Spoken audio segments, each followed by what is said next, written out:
Christmas અને new યરની રજાઓમાં statue of unity ખાતે પ્રવાસીઓની સંખ્યામાં સતત વધારો થઈ રહ્યો છે. ઓનલાઈન બુકિંગ ફૂલ થઈ ગયું છે.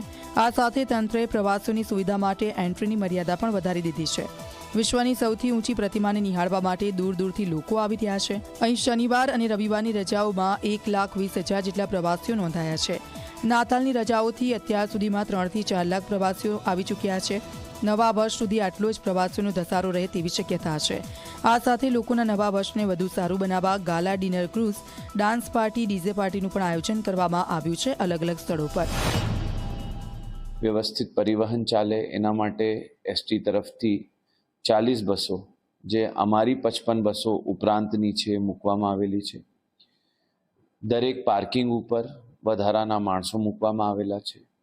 વધારાની सफाई व्यवस्था पण रखवामां आवेली है। तो यहाँ का ओवरऑल जो काफ़ी अच्छा लगा, यहाँ का जो मैनेजमेंट है वो अच्छा लगा और यहाँ का जो माहौल है 31st की रिगार्डिंग वो बहुत ही अच्छा लगा।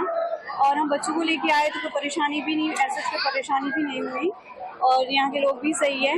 तो लगा नहीं यहाँ पे आके हम इतना कि पहले लगा था कि जो पीक सीजन में जा रहे हैं तो टिकट मिलेगी नहीं मिलेगी, यहाँ पे रश होगा, पर इतनी ऐसा कोई प्रॉब्लम नहीं हुई। छोटे बच्चे भी हमारे साथ है तो अच्छा लगा, सही है।